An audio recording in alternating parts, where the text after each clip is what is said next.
All right, here we go again. Just when you thought the Tiffany Henyard Circus had finally folded up its tent and left town, guess what? Nope. The so-called super mayor is back in the spotlight, and this time, she might actually be staring down jail time. And here's the shocking twist. It's not even for the reasons most people think.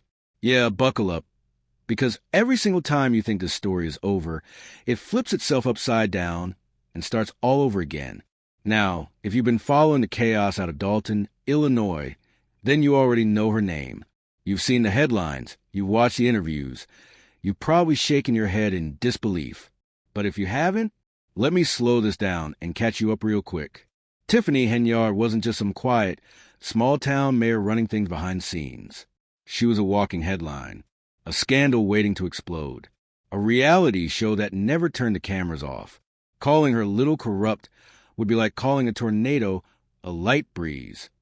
Even Fox News, who usually doesn't even bother with local politics, did a full-on segment dragging her reckless behavior, highlighting just how out of control she had become. This is the same mayor, mind you, who once looked straight at her own residents and told them they better have her money. Not joking. The same mayor who treated taxpayer credit cards like they were her personal Amex Black Card. She swiped, she spent, and she never looked back. Take this one insane day, for example. She blew through $40,000 on Amazon. Yes, you heard that right. $40,000 in 24 hours. And just so we're crystal clear, this isn't some rumor cooked up by political rivals. The receipts are there. The documents are public. It's all on record, black and white. No denying it. And eventually, it all came crashing down. Henyard lost her re-election for mayor. The people said enough. She was also stripped of her role as township supervisor, which means as of right now, Tiffany Henyard is officially jobless. No mayor's office, no supervisor's desk, no staff, no title, no power. She is completely out. But, and here's where things get messy. Even without the power, she is still neck-deep in the legal swamp, because while she was in office, she ignored multiple requests filed under Freedom of Information Act, also known as FOIA. And that one move, that's the match that lit the fire. If you're not familiar, let me explain why FOIAs matter. A FOIA is basically the public's flashlight. It's a legal tool that lets everyday people shine a light on government spending. It's how taxpayers make sure their money isn't being wasted on nonsense or quietly pocketed. And guess what kind of information was sitting inside those FOIA requests? You already know. The credit card statements. The very ones that exposed just how wild and reckless her spending habits had gotten. At first, Dalton actually released some of those records. And what reporters uncovered made jaws drop. The spending wasn't just questionable. It was outrageous. It was excessive. It was the kind of thing that makes you wonder if someone thought they were running a Vegas casino instead of a township government. Take the Taste of Thornton Township event as a perfect example. The receipts showed R&B singer Keke Wyatt walked away with $30,000 for a 30-minute performance. That's right. Half an hour, $30,000. Then Jay Holiday, another $20,000 for another 30 minutes. Add in the cost of the crew, the stage setup, the equipment rentals, and a mountain of random extra charges. And the final bill ballooned to a minimum of $85,000. And here's the kicker. Township trustees later admitted they never even approved those expenses. Not a vote, not a signature, nothing. Yet, somehow, the money vanished anyway. So now, even though Tiffany Henyard has been booted out of office, the legal mess hasn't gone anywhere. If anything, it's gotten worse. She was ordered by the court to comply with subpoenas. She refused. And when you defy a court order, that's when things stop being political and start being criminal. That's how people end up in handcuffs. What started as shady spending scandals has officially crossed into straight-up outrageous territory. And this ride is far from over. And how did Henyard respond when the community demanded transparency? Simple. She didn't. She flat out said, "We're just not answering FOIA requests anymore." Think about that.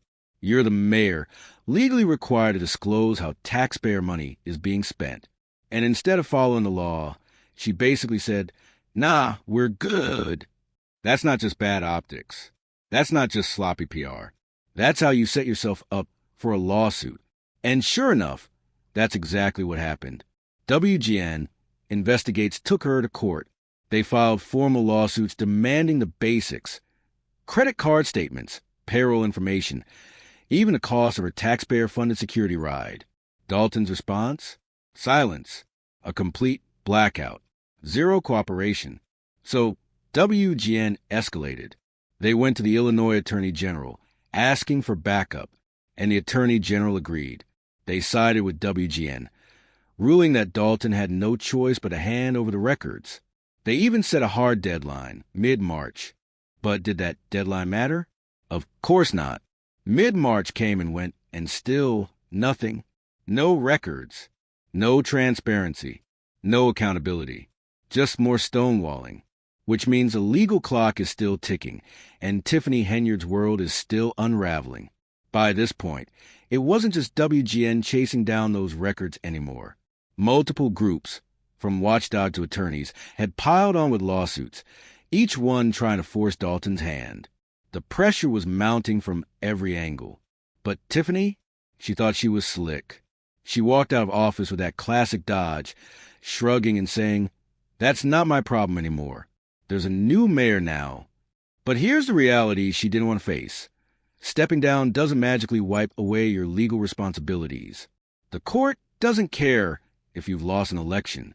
The law doesn't just expire with your term. One plaintiff put it bluntly, spelling out for everyone. The former mayor is about to find out if losing an election is enough to escape contempt of court. And spoiler alert, it's not. Not even close. By that stage, Henyard had already been found in contempt for refusing to turn over the documents. And leaving office didn't change a single thing. The court still demanded compliance. The judge couldn't have been more direct. Either show up in court or go to jail.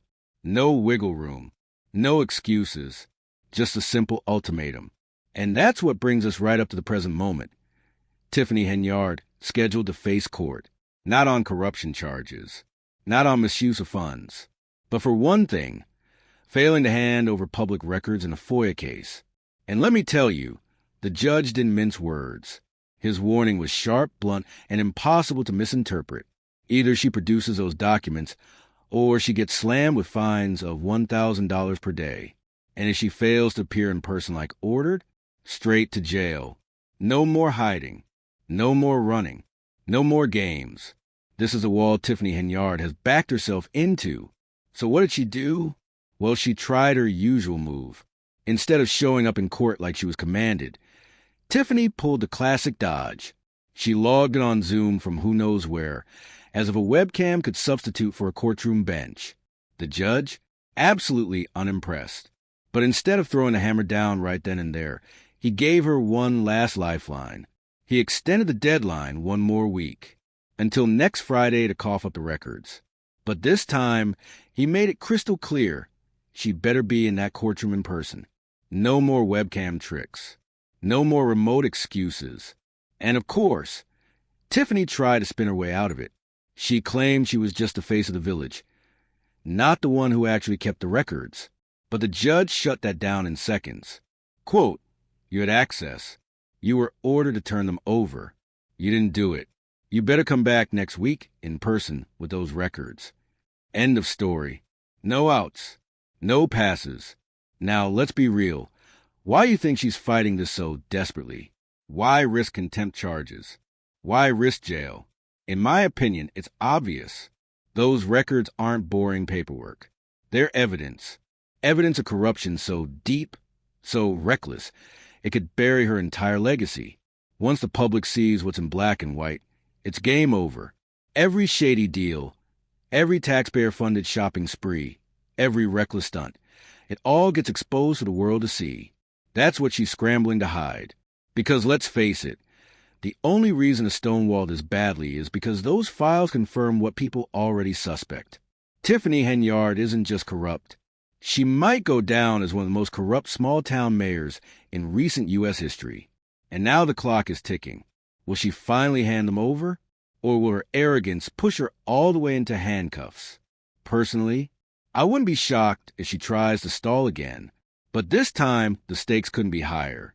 We're talking about $1,000 per day in fines, a judge who clearly isn't playing anymore, and a legal system that's running out of patience. The walls are closing in, and Tiffany Henyard is running out of moves. So, let me throw it to you. Do you think she's actually going to hand over those documents? Or is she bold enough, arrogant enough, to gamble her freedom and risk real jail time? Drop your predictions in the comments. Smash that like button, and don't forget to subscribe. Because the story, trust me, it's just getting started.